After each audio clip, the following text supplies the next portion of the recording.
Hey guys, men's dating coach HarryWilmington here, founder of IntrovertDatingSuccess.com. And today we're going to be looking over a Reddit post that talks about the differences between spontaneous arousal versus reactionary arousal and how you can use this to your benefit when trying to have more excitement in the bedroom with your female companion. If you're watching this on YouTube, hit that subscribe button and the bell icon to be notified of when I post up new videos. There was a guy that was trying to get his girlfriend in the mood, and he found that when he was able to distract her with something as he was trying to do stuff, that ended up getting her in the mood and actually getting her off very, very quickly. And in the course of this post, people started commenting below, and somebody brought up the idea about spontaneous arousal versus reactionary arousal. And I thought it was very, very interesting because I don't think a lot of guys are aware that there are different types of arousal. I think for the most part, men are typically the ones that can typically be spontaneously aroused, meaning we could be sitting there like cooking hamburgers and all of a sudden it's like, oh crap, I'm horny, I want to get some. And not that women don't act like that at times also, especially as they get older, their libido gets up a lot more. But it does seem to appear that oftentimes women usually get into the mood as a reaction to being treated a certain way or being touched a certain way. And I think if more men kind of knew how that worked, then we'd be less frustrated about how to go about being able to get a woman in the mood for sex. So I'm going to read over some of this stuff and give you an idea of what we're talking about and give my commentary so you guys will be better informed. As always, you can go to IntrovertDatingSuccess.com and check out my eBooks, audiobooks, video courses, and freebies. You can also go there to sign up for one-on-one coaching. And if you like the messages you hear in these shows, you can click on the tip jar tab to support this show as well. So let's go ahead and get into this guy. So the Reddit post was titled, I told my GF she can distract herself when she had a hard time getting in the mood, and it worked. And he says, this happened yesterday.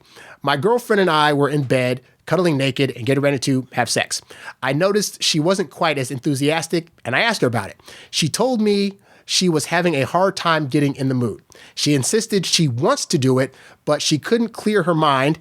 She just moved and her job was giving her a hard time, so there's enough reasons. She added she doesn't want to disappoint me by just laying there and doing nothing. So this is a thing that I actually hear, I've experienced myself and I've seen a lot of women deal with, whereby if they're in a job that's causing them to do a lot of work and they're starting to take on a lot of stresses and they're having to like handle various departments or handle a bunch of things, women can oftentimes get so in their head thinking about stuff that's going on in the course of their job or during the day that they could legitimately not be in the mood for something, in part because they have all these other various things that they're thinking about. And I know it's hard for a guy because we're typically like, okay, I'm thinking about this one thing over here really, really hard.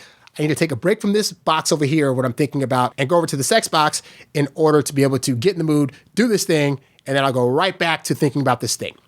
But oftentimes, because for women, a lot of things are so interconnected, it can be hard for women it's not like there's separate boxes for them. It's all in one box. So if in that box, there's confusion and thoughts and stress, well, then she can't get to the corner of that big box that's going to allow sex to happen or to make her feel like she wants sex to happen. Because if these other distractions are not put in their own little tidy corners, then that part of the box is never going to be able to get touched at. And so this is why your job as a guy is to do a few things. One is to really minimize any kind of stress she's going through and to help her figure out the best ways for her to analyze those situations and to figure out the situations to where she's comfortable enough to not have that be an overstressor. Because if she's overstressed about it, stress is not going to usually equate with women to wanting to do it. With us, it's like if we're stressed out, we get all that out when we do it, but they're taking in. So the less stress that they're taking in, the easier it's going to be for you to get in her. All right. Continuing, he says that I thought about that and handed her the phone. I told her if she wants, she can browse Reddit, watch some adult movies, or do whatever distracts her while I do the rest. She hesitated at first, but agreed. I continued touching her and eventually started oral and fingering. She came about 5 minutes in. I was incredibly happy with the result, and she was as well. I don't know what she was looking at, but I won't ask it. If it's helping, then that's a good thing. We'll definitely repeat this technique if there's another situation. So what did he do? He said, you know what, babe, rather than sit here and argue about why we need to have sex and get in the mood, I'm gonna let you do this. You know what? You already seem me distracted and stressed out. Maybe you need something else to do to de-stress before you get in the mood. So you know what? Here's your phone, surf whatever you got on the phone. With your permission, I'm going to start doing some things. And if you find yourself getting aroused, great. If after a while you don't, then it is what it is and we'll have a good night or whatever. But he was able to do that and get her out of her head, because now instead of thinking about all these things about work or a job, she's thinking about what's on the screen. And that's now a singular focus thing. So instead of her thinking about a bunch of random things, he made her concentrate on one thing.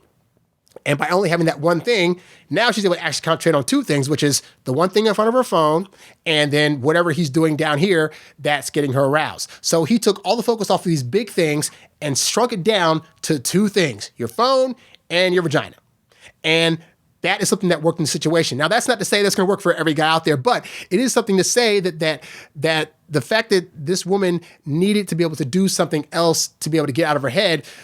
Again, it's your job as a guy to find solutions to these things, so you're not pushing a woman to want to get in the mood, but you are saying there are things we can do to help you get there if that's what you actually want to do. And in this case, this woman said she wanted to be in the mood, but she couldn't get there. So all he did was help her to get there. And you got to figure out what that is for your woman. Now, what I found even more interesting were the comments, okay? So I only highlighted two comments, but they were pretty nice ones, so I'm going to read them. So the first one, this guy commented and said, this is the thing. I can't remember the article, but essentially it said there are two types of arousal. It can be spontaneous arousal, where you're just in the mood out of nowhere, which is what people think of and what people expect. But there's also reactionary arousal, where you actually have to start doing something to get in the mood. Some people are exclusively one or the other, but most people are a mix of both. And it sounds like that's what you're experiencing here. I wish it was talked about more. And this is very true, because the reality is, most people aren't going to just get up and be like, oh, I'm aroused. I mean, a lot of guys will, but a lot of women aren't going to just be like sitting there and all of a sudden being like, I'm horny now. For a lot of women, that comes about as the reaction to other things going on in the environment that are stimulating her. And so this is why it's important to know what it is that stimulates the female mind and the female horny centers of their bodies versus what men. Because we're just like, oh, if something looks good, we're turned on. But they might need to see you, for example, that you did the dishes, that you guys had a conversation where you listened to her. I've had it dated women where like they see me being nice to their pets, or they'll see me being nice to my niece and nephew, and all of a sudden they get aroused by that. And so when it's me doing these things is making them have a reaction that is positive and turns on their horny buttons to make them want to do some stuff, okay? This is also true for like, I've had it at times where like, let's say you want to do something with your woman, but for whatever reason, she's not quite there yet. She's not quite feeling the full strength of her horny abilities, okay? Well, let's say you start kissing on like her neck, or you start kissing her on the lips, or you start giving her a massage.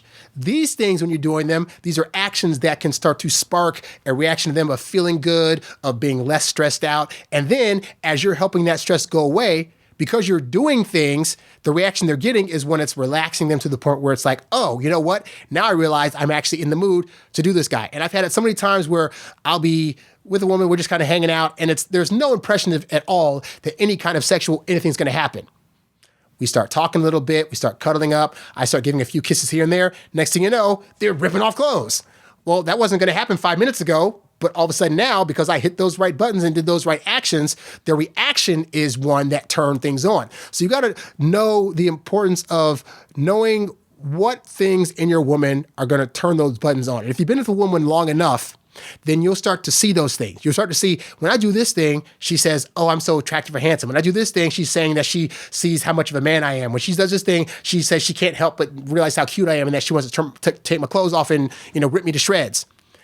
And the more observant you are of those things, you'll be able to know variations of how to do those things. Because you don't want to do the same exact thing every time, because after a while, it's going to be monotonous and not work. But you can find variations of those same things that we're turning women on to be able to ideally make those things be things that they can react to and want to jump your bones. And then the other comment that I highlighted was another guy said, agreed with the previous guy, and he says, it's actually crazy with this. My wife and I were in a space break for the last 2 weeks. Slowly, we've been becoming friends again and spent the whole day giggling like we were teenagers again, eating corn dogs for lunch and ordering pizza while watching movies. We were still sharing the same bed, just no more touching. She started talking louder than normal, well, last 2 weeks normal, laughing, asked to snuggle, but nothing more. I agreed, but I caught myself rubbing my fingers on her shoulder, stopped, and pulled away. Less than 2 to 3 seconds of stopping, she asked why I did that. I said, I'm respecting the space and didn't realize what I was doing. She told me it's what she wanted. So I'll stop you for a minute. So what did this guy do? They went on a break for touching each other.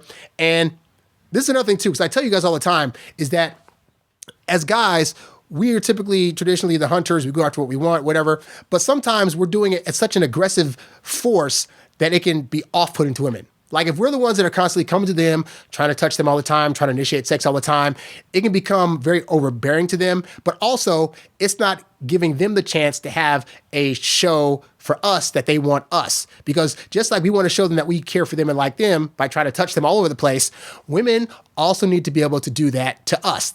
We need to give them the space to come to us, to want to ask of our touch, to want to be able to long for our touch. Because just giving it to them freely all the time won't do that. But taking it away a little bit will make them realize, A, that they want it, and B, in order to feed their ego, they need to feel like they're being desired. They will come to you seeking that proof of desire from you, which means that if, as I always say, if they're chasing you, they can't be replacing you. If they're coming to you, asking you if you desire them and trying to get you to touch them versus you trying to touch them all the time and them having to push you away, then it's going to be a lot better for you, as you'll see with the rest of this guy's comment. So he says, after she said that it's what she wanted, his touch on the shoulder, he says, she then said something funny and yet depressing at the same time. She said, God, I've been telling myself nothing sexual, but I'm just too horny, and climbed on top of me. It was the most insane night ever for me. I'm 33 and sex has never felt so good. She ended up opening up right after. We talked for about an entire hour extra, and then she said, I love you for the first time in 2 weeks, and wrapped my arm around her. We've been texting all day at work. I know it's not entirely relevant, but all it took was a simple touch to completely open up her ironclad defenses. It's crazy to me.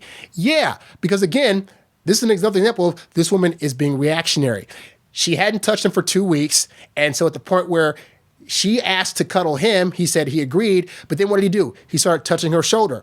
They probably didn't even know that that was actually an erogenous zone that she had. But that little touch, it was enough to set off her buttons to be like, oh my God, like I feel that I want more of that, and then jump him. Okay? So again, spontaneous arousal, reactionary arousal. It's perfectly fine if you and your lady are spontaneous with it at times where you're just sitting there and you decide you just want to go at it. But understand there's going to be a good portion of time where you might think she's not going to do anything at all. So you're trying to be that nice guy that's like, I don't want to touch her because she's not directly saying that she wants it. She's not coming to me. But assuming that you're in a good relationship where ideally you've been having sex enough times to realize that she does want you on that level a good portion of the time, at times where you can't read it, it's perfectly fine to try to do stuff to see if the reaction you get is going to be one that indicates that she actually wants sex. Because many women will just sit there and be like, oh, we're just talking and have a good time. And here's the thing too. I've noticed in my own relationships that at the times that I've been in my head about whether this woman wants to do something or not, it came from a place of insecurity. It came from previous baggage of dating previous girls whereby I'd want to do some stuff, and when I tried it, I got rejected. And so with this new girl, I didn't want to have that same result happen. So I'd be sitting there saying, well, I'll just wait for them to come to me and whatever. But you could be sitting next to a girl that would actually be down to do some stuff if you just kind of started the starter engine a little bit. But if you're not doing anything at all, and she's not a spontaneous person to have sex with, you may be sitting there not ever getting any and being mad at her for not doing anything when really she's waiting for you to actually do something to get this thing started, okay? So figure that out. And if you find out that she is more of a reactionary person, figure out what things you could be doing in order to better your chances of actually turning her on and making her want to do it. A lot of women are actually aware of what turns them on. So she might be able to tell you, oh, if you do the dishes, it's this way, or if I get touched in these certain places, or if we talk about this particular subject, or if you just listen to me about my day, all those things I'm going to react positively to and want to do some stuff, okay? These are two-way conversations that both parties need to have so both people know what turns them on and what's going to get them more in the mood versus just being stagnant and just assuming, well, she's not spontaneous, so she must never want it. Because she might not operate that way and you might, okay? And if you want to learn how to do that better, I got tons of great advice and information at my website, introvertdatingsuccess.com. So go there now, go there to support the show, go there to download some freebies, go there for some of the paid stuff, and go there to effectively change your dating life for the better so you can have more fun times when you are in a relationship. Thank you for watching this episode of the Introvert Dating Success Show. If you found the info in this episode to be helpful, please show your support by clicking on the tip jar tab, the link of which can be found at the website and in the description below. Be sure to like, share, subscribe, and comment on this episode and catch new episodes right here on YouTube or wherever podcasts can be found. In the meantime, be sure to check out these other episodes so you too can learn to date as your introverted self while still getting your precious alone time. Thanks for watching, and I'll catch you next time. Peace.